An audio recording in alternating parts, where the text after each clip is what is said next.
Baik, terima kasih untuk Bapak dosen dan teman-teman semua. Selamat sore.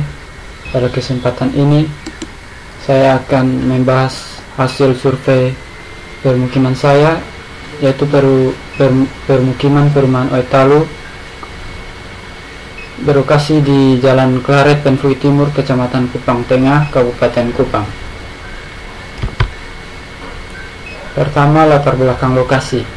Sejarah Penfui Timur. Nama Penfui dalam bahasa daerah Timur adalah Pen berarti bendera, sedangkan Fui berarti asing atau liar, jadi artinya bendera asing. Hal ini dikarenakan pada saat pertama penjajahan Belanda menduduki wilayah ini, bendera kerajaan Belanda dikibarkan dan membuat rakyat sangat kaget dan heran terhadap bendera asing tersebut. Lapangan terbang Penfui adalah merupakan daratan yang luas, tandus, kering dan datar, serta merupakan lapangan terbang alam. Lapangan terbang tersebut pertama kali didarati oleh sebuah pesawat Amerika yang diterbangkan oleh orang berkebangsaan Amerika.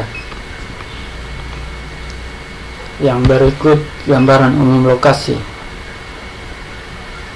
Lokasi survei yaitu Perumahan Sejahtera Land Oitalu, Penfui Timur, Kecamatan Kupang Tengah, Kabupaten Kupang. Lokasi yang saya ambil yaitu Desa Oitalu, RT 30. Tingkat kepadatan penduduk rendah, sedangkan tingkat kepadatan bangunan juga rendah. Kemudian di sini juga ada batas-batas lokasi. Di atas yaitu area persawahan, kemudian di sebelah kanan ada kali, kemudian di kawasan di area atas adalah kawasan perumahan Pondok Indah Matani, ada juga beberapa perumahan di sekitar.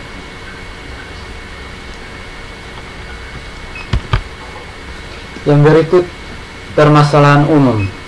Akses jalan masih rusak.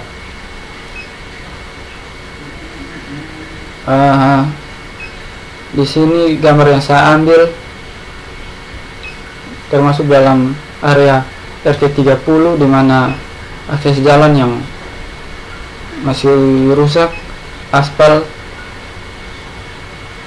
yang sudah rusak, ya, kemudian kedua pola permukiman yang tidak beraturan dan tidak terencana secara umum.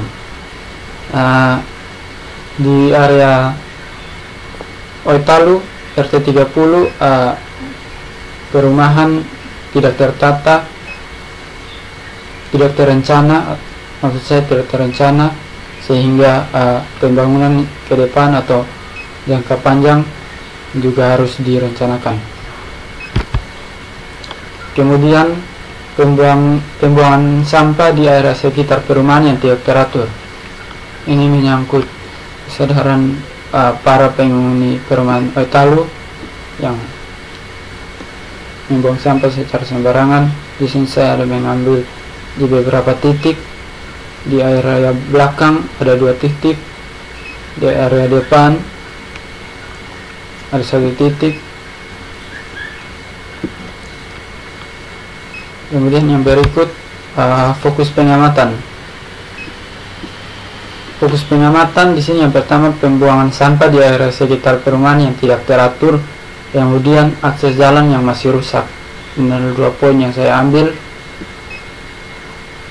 terkait dengan fokus pengamatan. Yang berikut hasil survei. Berikut lokasi pengambilan gambar.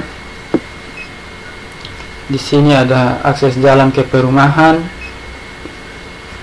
Di sini ada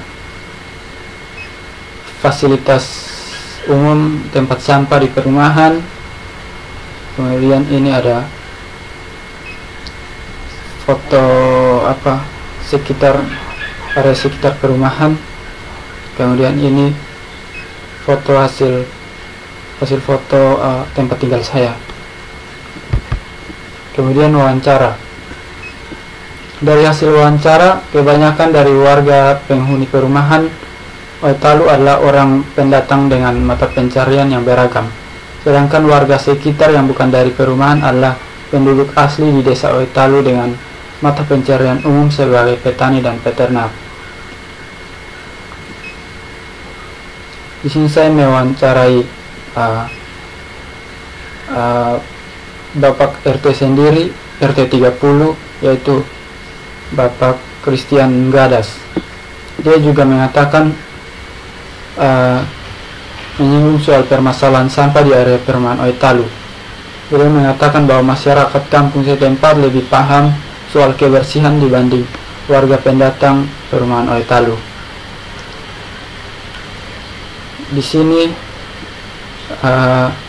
saya mengambil foto salah seorang warga dengan mata pencarian ternak. Di sini yaitu seperti foto gambar yang kita lihat, ada foto sapi, ini yaitu ternak sapi warga setempat. Yang terakhir, kesimpulan, secara umum permasalahan yang ada di kawasan perumahan Oitalu yaitu akses jalan yang masih rusak, pola permukiman yang tidak beraturan dan tidak terencana secara umum, pembuangan sampah di area sekitar perumahan yang tidak teratur. Lalu solusi dan rekomendasi untuk pembuangan sampah di area sekitar perumahan yang tidak teratur, solusinya yaitu membangun fasilitas keamanan atau pos jaga dengan tugas tambahan untuk memantau kebersihan lingkungan sekitar perumahan, dan juga dibuatnya aturan tegas bagi warga perumahan menyangkut kebersihan lingkungan. Terus kemudian pola pemukiman yang tidak beraturan dan tidak terencana secara umum. Solusinya yaitu melakukan survei pada kawasan Oitalu dan sekitarnya untuk menentukan kemampuan daerah tersebut berkembang. Lalu rencana jangka panjang untuk mengoptimalkan potensi di desa Oitalu. Kemudian melakukan rencana tata guna lahan di desa Oitalu dan mengelompokkan tiap daerah sesuai peruntukan lahan. Demikian hasil survei permukiman saya. Terima kasih.